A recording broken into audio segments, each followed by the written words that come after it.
dit bonjour. Il dit à ton je t'aime dans le nom du Seigneur. Souris bien sûr. Parce qu'on ne vient pas dans la maison de Dieu fâché. On ne vient pas dans la maison de Dieu frustré. Alors pendant ce temps, nous avons une sœur qui a passé ces jours. Je vais l'inviter, elle va venir nous dire quel est le souvenir qu'elle a retenu. Qu'est-ce qui l'a marqué dans cette église? Pendant qu'elle était en séjour, qu'est-ce qui l'a marqué dans cette église? Elle a passé le culte chez le pasteur Samogo. Je vais faire venir ici.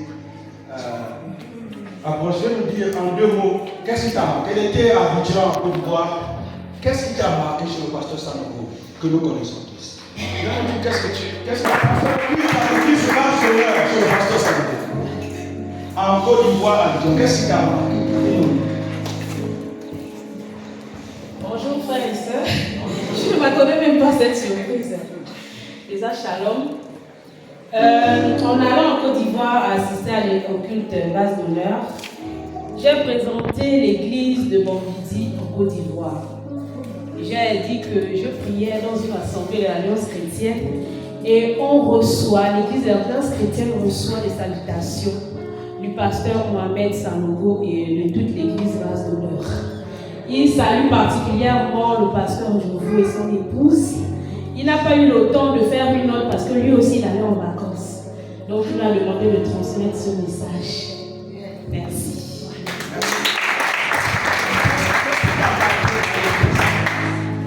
Bien. Déjà, il faut dire que l'église base d'honneur, maman Yaba va me confirmer parce qu'elle aussi, elle est mariée en Côte d'Ivoire. C'est une église très chaleureuse, une église très accueillante. C'est une église vraiment, quand on rentre là-bas, on n'a même plus envie de sortir. La dimension est grande. Et je sens que je suis sortie de cette église avec beaucoup de choses. Et ce qui m'a marqué dans cette église, c'est juste l'accueil. C'est-à-dire du plus petit au plus grand, il n'y a pas de différence. Il n'y a pas de différence. Donc, c'est juste ça. Pour ça, et le reste, c'est le Saint-Esprit qui fait dans l'église.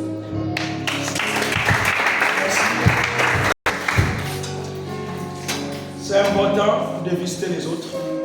C'est aller voir comment les autres célèbrent le Seigneur. Ce n'est pas seulement rester à l'Alliance chrétienne, mais aussi important d'aller parfois à Béthanie, d'aller parfois à Nazareth, d'aller parfois à la trompette, à l'église de la trompette. Vous connaissez l'église de la trompette?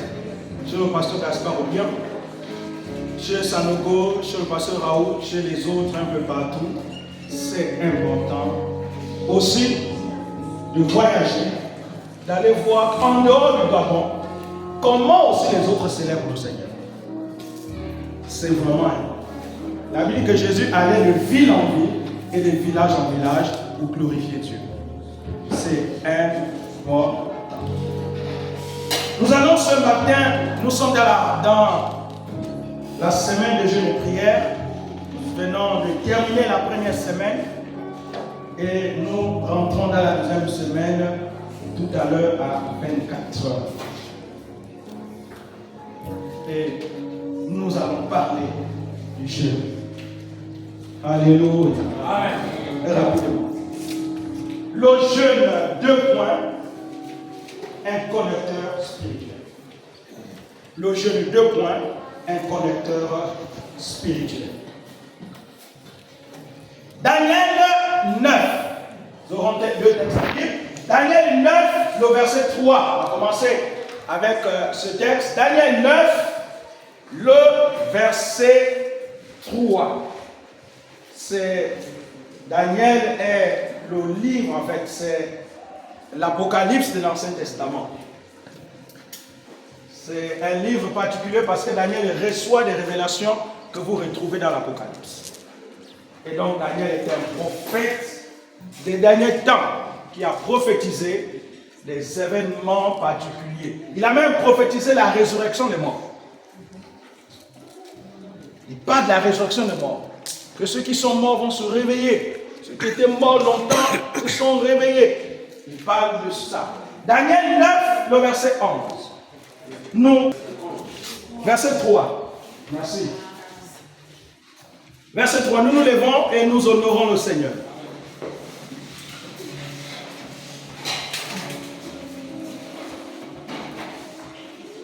Alors, je me tournai vers le Seigneur, Dieu, pour le prier et lui adresser des supplications, en jeûnant et en portant un habit de toile, de sac et me couvrant de sang. Nous allons reprendre ce texte. Alors je me tournai vers le Seigneur Dieu pour le prier et lui adresser des supplications en jeûnant et en portant un habit de toile, de sac et en me couvrant de sang. 2 Chroniques 20, verset 3. Vous pouvez vous asseoir. 2 Chroniques 20, verset 3.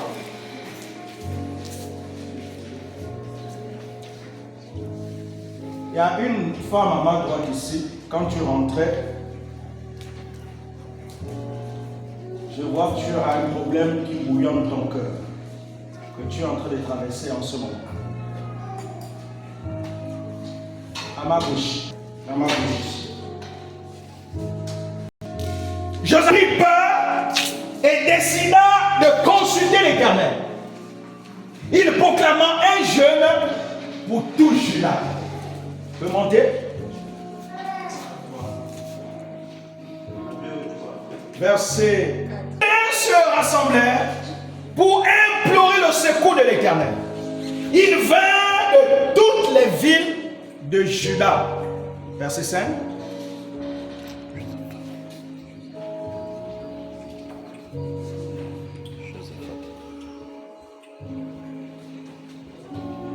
Verset 5.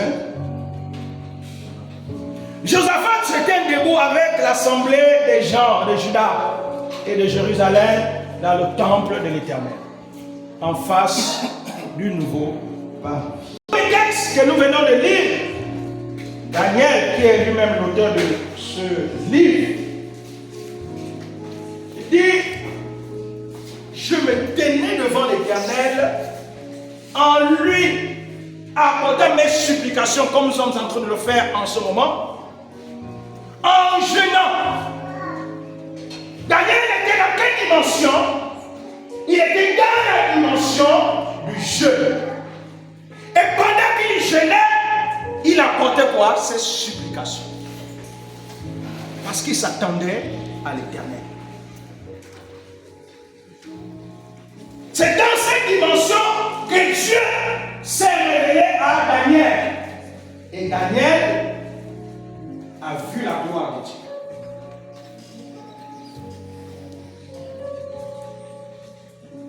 Je ne vais plus revenir dans toutes les définitions du jeu que nous connaissons. Mais je parlerai simplement d'une implication du jeu. De ce que le jeûne produit dans notre vie. Quand nous jeûnons, il y a donc des résultats importants. Il y a une puissance dans le jeûne. Parce que le jeûne est un facteur important.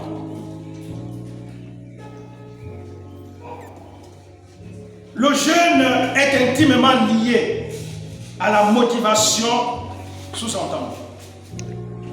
Il est important, avant de commencer à jeûner, de savoir le pourquoi et les résultats attendus à la fin du jeûne. On va ce matin découvrir 3 caractéristiques que le jeûne produit dans notre vie. Je tiens à rappeler que jeûner est utile et crucial pour tout enfant de Dieu.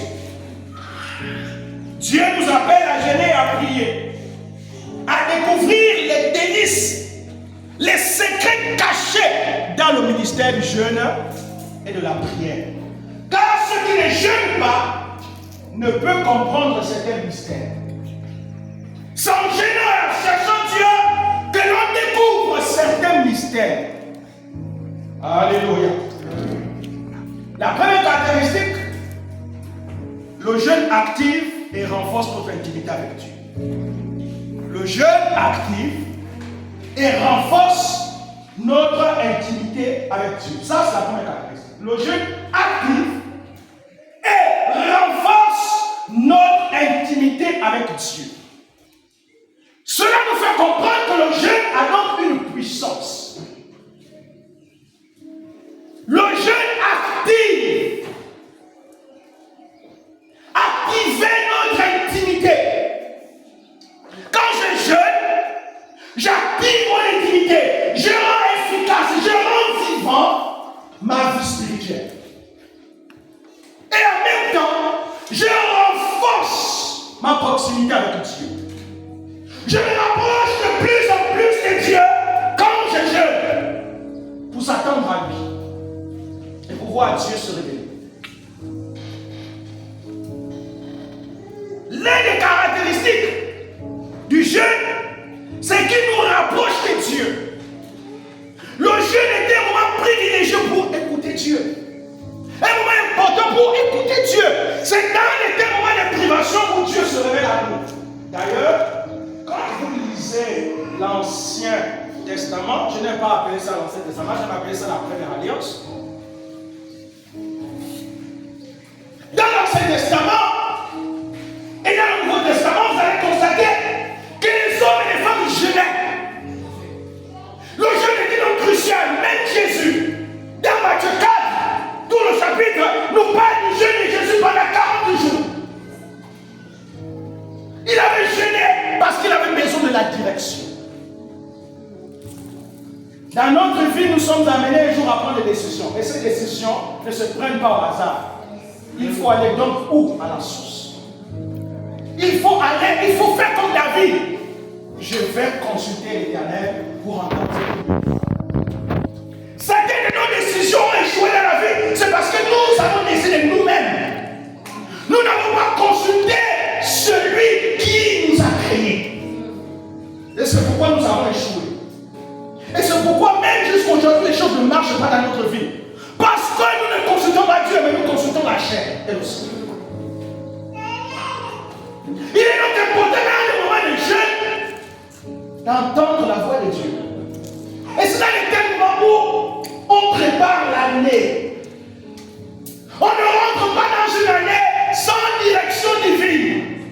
C'est très dangereux, je vous assure. Beaucoup de chrétiens sont dans la confusion parce qu'ils n'ont pas écouté Dieu. Lui, laissez-nous révéler ses secrets les plus profonds. Pendant le jeûne, le Saint-Esprit a la capacité de nous révéler les secrets profonds de Dieu. Car qui sont le cœur de Dieu? Ce n'est l'Esprit lui-même. Car c'est le Saint-Esprit qui connaît les secrets du dedans du cœur de Dieu. Et seul le Saint-Esprit a la capacité de sonder le cœur de Dieu et de nous révéler les desseins de Dieu pendant les temps de Dieu de prière. Le chrétien donc qui ne jeûne pas passe à côté de beaucoup de choses. Beaucoup de chrétiens sont en retard de leur vie. En retard. Peut-être que tu es en retard de ta vie il y a 10 ans. Tu es en retard de 10 ans. Tu es en retard de 20 ans de ta vie. Parce qu'il y a des choses que Dieu ne t'a pas encore révélées. Tu n'es pas allé dans la présence de Dieu pour comprendre ce que Dieu demande de toi. Quelqu'un m'écoute ce matin?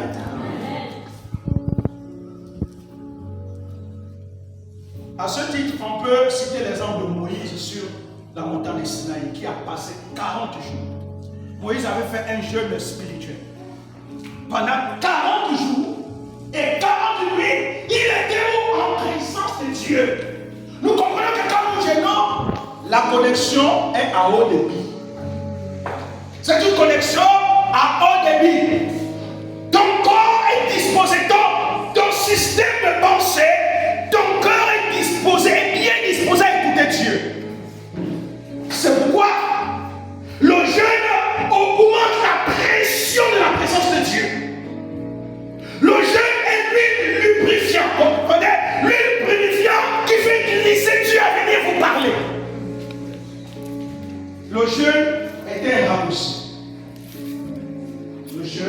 était un raccourci pour obtenir certaines choses. J'ai appris à jeûner à cause d'un homme, d'un grand missionnaire, d'un grand pasteur qui m'a beaucoup marqué. Et je suis allé à Yaoundé, Cameroun, visiter son église. Le pasteur Zacharias Kanefou. Il fut mon père dans le ministère juif. Lorsque j'ai commencé à lire ses livres, j'ai été impacté. C'est un homme qui m'a enseigné comment jeûner et comment prier. Et j'ai fait du jeûne de la prière ma nourriture. Zacharias Kanefou n'est plus, il est décédé il y a quelques années en arrière. Un homme qui faisait du jeûne sa nourriture. Il jeûnait tellement. Et c'est un homme qui a fait des choses extraordinaires. Quand vous jeûnez, vous êtes appelé à faire des choses extraordinaires. C'est grâce au jeûne de la prière qu'il a pu s'implanter en Inde, qui a été un territoire difficile. Il a pu s'implanter en Inde. Il a pu combattre l'esprit islamique qui gouverne le monde. Jeûner et prier développe notre sensibilité spirituelle. Quand tu ne jeûnes pas, tu ne peux être à la même dimension que celui qui jeûne. Vous n'êtes pas au même niveau spirituel. Vous n'avez pas la même réception spirituelle. Parce que celui qui jeûne devient comme un réceptacle spirituel. Le jeûne te donne la capacité de voir parce qu'il t'ouvre les yeux spirituels. Il te donne la capacité de lire les choses d'avance.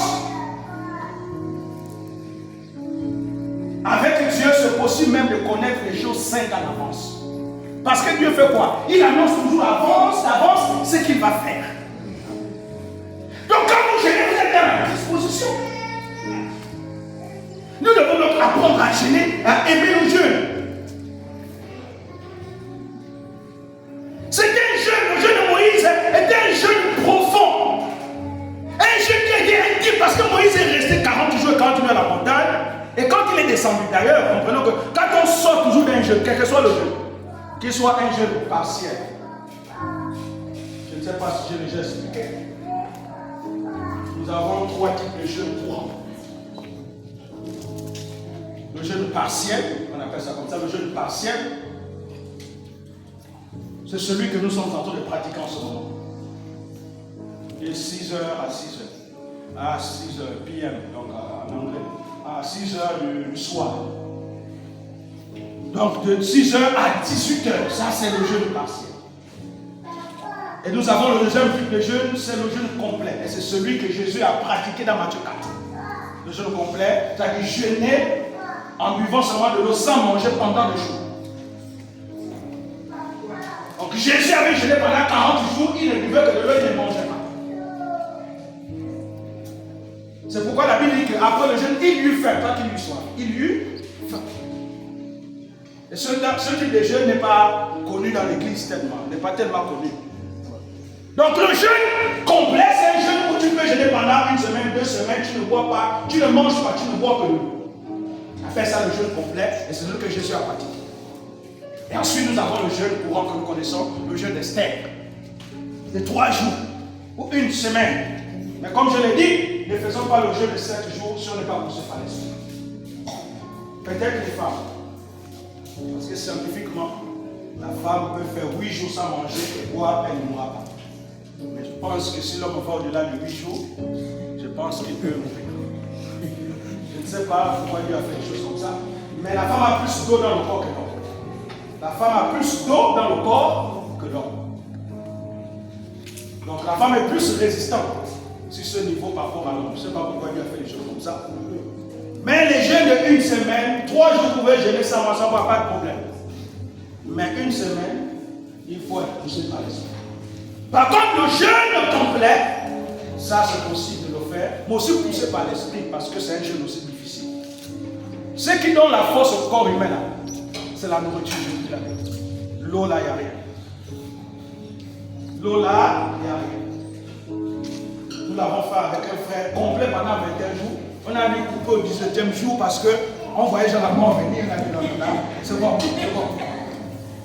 Au 17e jour, on a arrêté, on a dit là, si demain arrive là, c'est sûr que le cercueil va nous emporter. Non. On a coupé, on a arrêté le frère et moi, on a dit c'est bon.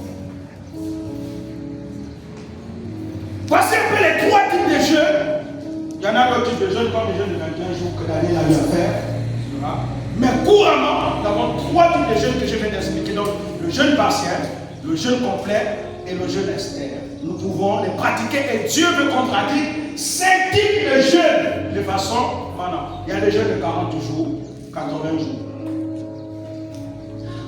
À la fin donc de la retraite de Moïse, il n'est pas sorti vite. Et je le disais tout à l'heure. Quand on rentre dans le jeûne et la prière, on ne sort pas vite. Couramment, on est fatigué par le poids du jeûne. Parce que le corps est fatigué. Et on pense qu'on n'a rien reçu. Non, quand on jeûne et prie, on est avoué à Dieu. On est abandonné à Dieu. C'est comme une batterie que l'on se recharge.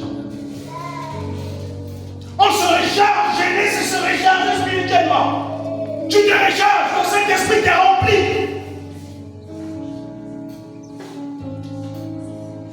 Quand Moïse est sorti de là, il n'est pas sorti vite, il est sorti avec quoi? Il est sorti avec ce que nous les gens appellent le décalogue, les 10. Encore les 10 commandements.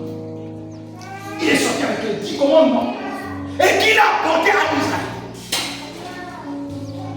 Donc quand nous gênons, nous sortons toujours de là avec quelque chose. Alléluia. Le jeûne a le pouvoir de renverser les projets de nos ennemis. Et nous allons voir ça dans la suite. Dans la Bible, tous ceux qui se sont mis à gêner ont toujours eu des résultats particuliers. Il y en a qui gênaient pour le secours. Il y en a qui gênaient parce qu'ils étaient en détresse. Il y en a comme Esther qui a gêné. Il y en a qui gênaient parce qu'ils avaient besoin de voir Dieu les orienter. Il y en a qui gênaient parce qu'ils voulaient voir Dieu les guérir. Il y en a qui comme Ézéchias le roi, qui a gêné quand Isaïe vint lui dire prépare-toi, parce que tu vas mourir. Le mot là. Prépare-toi, le prophète est venu lui dire ça cache. Il prépare-toi parce que tu vas mourir. Ézéchias dit la mort. Le terroriste qui théorise l'être humain. Ézéchias dit non. La Bible qui s'est tourné dans le jeûne et la prière. Il a dit à Dieu, souviens-toi. Souviens-toi que j'ai fait ceci pour toi. Souviens-toi. En fait, il est en train de dire à Dieu, je ne suis pas prêt à mourir. Et oui, quand on n'est pas prêt à mourir, il faut dire ça à Dieu, je ne suis pas prêt à mourir. Amen. Amen. Ah oui, je ne sais pas. Prenez l'avion, je ne sais pas, c'est pour le Nigeria. Et puis, il y a eu une turbulence. Mais vous savez, dans l'avion, vous savez, vous prenez l'avion, demandez là. C'est compliqué. Turbulence. Et là, même les païens prient quand turbulence à la vie. Qui ne prie pas? Qui ne prie les musulmans? Mais là, ils connaissent ce Dieu existe. Turbulence à la vie. Et je vous assure, je crois qu'on devait faire un escale à Lagos. Parce que je partais sur le Togo. Et là, il y a une turbulence. J'ai dit à Dieu, je ne suis pas prêt à mourir. J'ai dit à Dieu, non, je l'ai dit clairement, Père, je ne suis pas prêt à mourir. Je ne suis pas prêt à mourir. Et là, l'avion a commencé à se stabiliser. J'ai dit, Seigneur, merci. Merci. Parce que dans l'avion, quand l'avion n'a pas atterri, le cœur.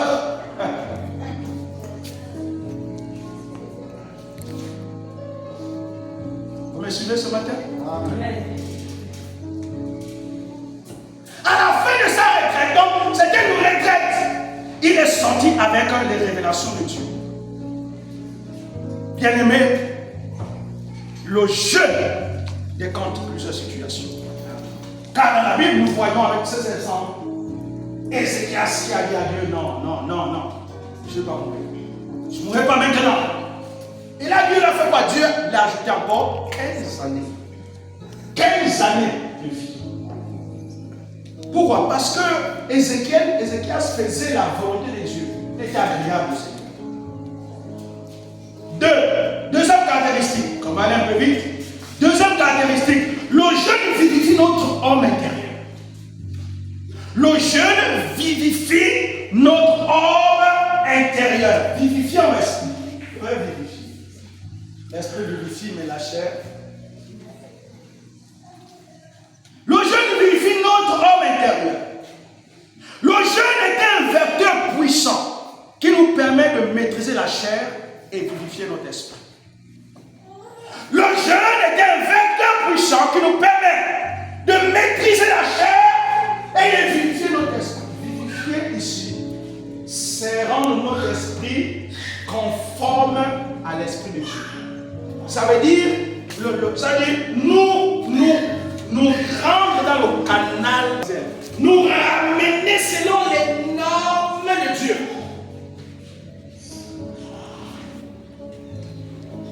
C'est comme lorsque vous plantez dans une terre fertile. Et que dès qu'il pleut une fois, la plante fait quoi? La plante pousse. Parce que la terre, les graines se sentent aisées dans la terre. Donc la terre est appropriée aux graines. Et dans la terre. Et dès que la pluie tombe, aussitôt ces graines-là germent. Ça vit.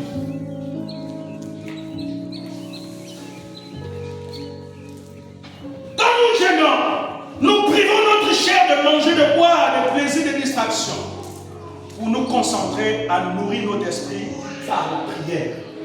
On fait quoi? Pendant ce temps que nous jeûnons, mais nous nourrissons notre esprit par la prière. Et notre esprit fait quoi? Se renouvelle. Alléluia. C'est renouvelle. Même physiquement, on se renouvelle. La méditation de la parole de Dieu. C'est pourquoi nous devons adjoindre toujours à nos temps de prière des moments d'intercession, des moments d'adoration et des moments de prière ou de méditation. Jeûner amène notre esprit à recevoir, à être guéri. Je me renouvelle dans l'esprit quand je jeûne. Je me fortifie, je me régénère. Quand je jeûne spirituellement. Et je me sens complètement, pour emprunter le mot des autres, requinqué. C'est très important, bien-aimé, de comprendre ce que le jeûne est. Parce que le jeûne est donc quoi? Un connecteur spirituel. Il nous connecte à la spiritualité. Il nous connecte à l'esprit. Et tous ceux qui jeûnent et prient sont connectés à l'esprit. Ils ne marchent point dans la chair, mais ils sont avec l'esprit. Il y a marché pour l'esprit, il y a marché avec le Saint-Esprit et marché dans le Saint-Esprit. Les trois doivent converger dans notre vie. Marchons pour l'esprit, marchons avec le Saint-Esprit et marchons dans le Saint-Esprit. Et quand on jeûne, on a cette dimension. Le jeûne nous amène à être sensibles. La sensibilité augmente en nous. Et nous sommes prompts à obéir. Le jeûne fait quoi? Tue nos faiblesses spirituelles. Le jeûne aussi tue nos défauts spirituels. Le jeûne aussi travaille notre caractère spirituel. Il y a des personnes qui avaient des problèmes de caractère, etc., qui ont compris qu'à j'ai tel problème. J'ai peut-être un problème d'orgueil et je vais me mettre à chercher Dieu dans le jeûne, la prière pour que Dieu m'aide. Et Dieu les a aidés. Alléluia. Apprends à aimer le jeûne.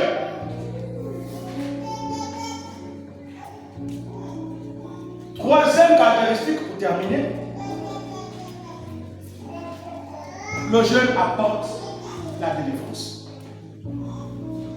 Le jeûne apporte la délivrance. Oui. Nous nous souvenons de l'histoire d'Esther. À Suse, alors qu'elle était reine à Suse, avec son oncle Mardochée. Nous connaissons l'histoire lorsqu'Aman, le premier ministre du roi, l'homme fort du roi, va donc décréter la destruction totale de tous les Juifs. Mardochée va donc être informé du décret diabolique, alors que le roi ne savait même pas. C'est pourquoi vous voyez, dans chaque nation, il y a toujours les manipulateurs, ceux qui manipulent, ceux qui sont contraires.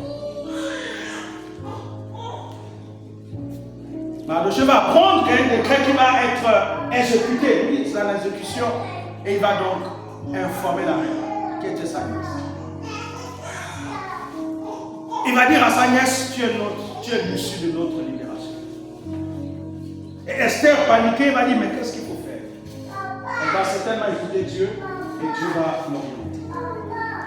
Elle va dire donc à tous les Juifs, à Mardochée, dire aux Juifs de jeûner, de prier pendant 3 jours, 3 jours sans manger, sans boire. Et au 3e jour, je vais me présenter devant le roi. Alors que selon les règles ou encore les principes de Perse et de Mède, on ne pouvait pas se présenter devant le roi sans être invité. On ne pouvait pas se présenter devant le roi sans être invité. Sinon, c'était quoi? L'exécution. Mais Esther va jeûner, prier avec les Juifs. Et au 3e jour, elle va se présenter devant le roi. Pendant que le roi certainement était dans son trône, elle va se présenter. Et la loi dit qu'il fallait que le roi détende son sceptre. Si tu n'étendais pas son sceptre, c'était fini pour toi. Aussitôt, on allait t'exécuter. Et la reine Esther, c'est là où elle va démontrer qu'elle était différente avec Vashti. Elle va apparaître devant le trône du roi. Et le roi va regarder Esther avec ses grands. Et le roi, alléluia, va tendre le sceptre. Et qu'est-ce qui a fait tout ce travail? C'est la puissance du jeûne. Le jeûne et la prière avaient déjà fait son effet. Et Esther va donc délivrer son message en disant, roi, mon peuple et moi, nous avons été fendus et nous avons été, il y a un décret qui est sorti pour nous détruire. Et le roi va dire, mais c'est quoi ça? Qui a sorti ce décret? Qui a osé faire ça? C'est là où le roi va découvrir que Esther était juive.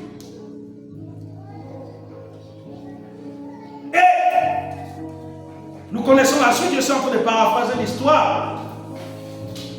Et le roi va dire à Mardochée, va dire, oui, Aman, pourquoi tu as fait ça?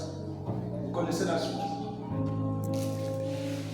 La suite, c'est que ce n'est pas sur place, mais Esther va organiser 2 banquets. Et ensuite, c'était un style. Vous savez, quand les femmes veulent dire des choses particulières parfois à leur mari, il y a des expressions. Ah, il y a des expressions. Et je crois qu'elle a utilisé ça. Elle a voulu amener le roi à patienter. C'est un sujet pas facile aussi. Et Aman, nous connaissons la fin d'Aman. Le jeûne apporte donc la délivrance. Mais dans notre corps, si nous sommes malades, en jeûnant, en cherchant Dieu. Quelqu'un m'a dit ici, la semaine dernière, que le jeûne que nous avons eu l'année dernière de 1 mois, il était malade. Constamment, il est plusieurs fois là à l'hôpital. J'ai dit, mais pourquoi vous gardez les témoignages pour vous-même? Quand Dieu fait des choses pour nous, il faut rendre témoignage. Il dit pendant le jeûne de 1 mois qu'on a eu, de 30 jours, il a été guéri miraculeusement. Je dis, mais tu as gardé ça, pourquoi tu dis, oh, j'ai honte. Mais comment on peut avoir honte de ce que Dieu fait? Il dit quoi? C'était une maladie quoi, comme incurable. Non, j'ai tellement traité, bon. Je suis resté aussi avec ça comme ça. Quand je suis rentré et je suis guéri, ça disparaît. Alléluia. Amen. Ah oui. Le jeûne apporte la délivrance.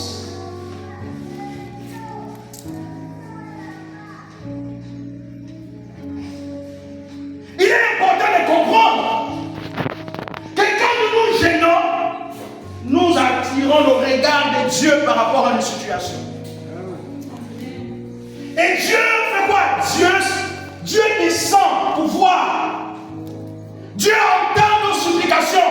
D'ailleurs, vous allez voir, il y a une nuance. Je dis il y a une nuance. Quand vous suppliez Dieu pour un problème, hors du jeûne et dans le jeûne, il y a une nuance. Vous allez voir que quand vous gênez prier pour une situation, vous avez l'impression que Dieu répond rapidement. Qui a déjà expérimenté ça? Qui a déjà expérimenté ça? Dieu répond rapidement. Pourquoi?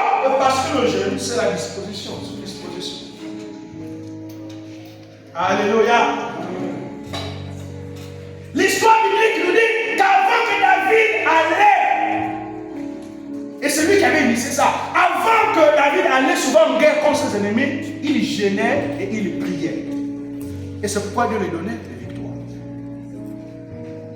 David était très stratégique. Quand il allait en guerre, il mettait les champs devant. Il mettait les sacrificateurs au milieu et les troupes étaient derrière. Et pendant qu'ils allaient en guerre, les champs louaient Dieu et leurs ennemis étaient étourdis. Chaos. Alléluia. Mais il gênait d'abord, il priait. Le jeûne a la capacité de nous introduire dans le domaine spirituel. C'est pourquoi vous voyez, ce n'est pas seulement nous les chrétiens qui jeûnons, mais les mysticistes aussi jeûnent. Hein, les mystiques, pourquoi ils jeûnent? C'est parce qu'ils veulent accéder à un certain nombre de pouvoirs. Ils veulent accéder. Les bouddhistes, les musulmans, les mystiques, les francs-maçons, etc. Eux aussi ils jeûnent quand ils veulent atteindre certains objectifs démoniaques.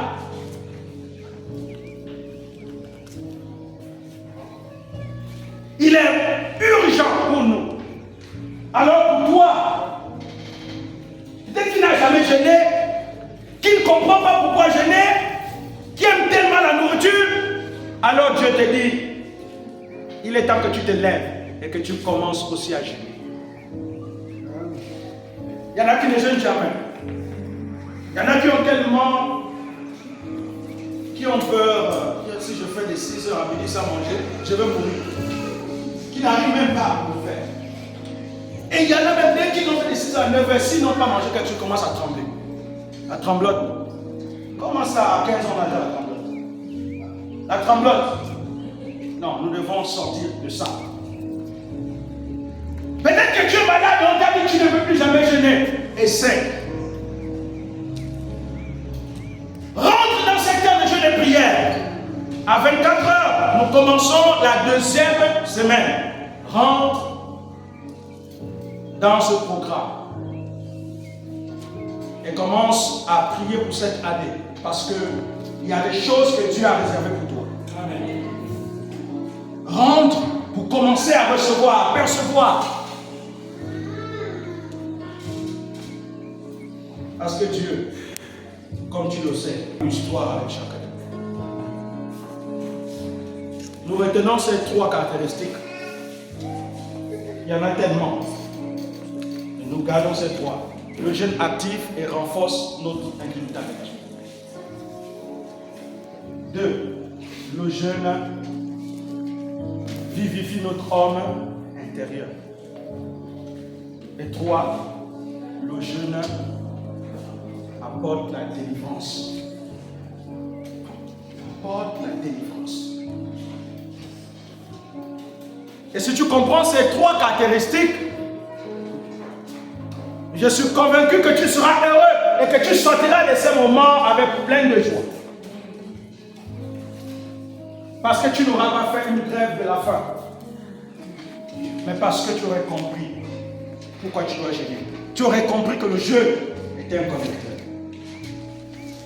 Mais son nom est un instant.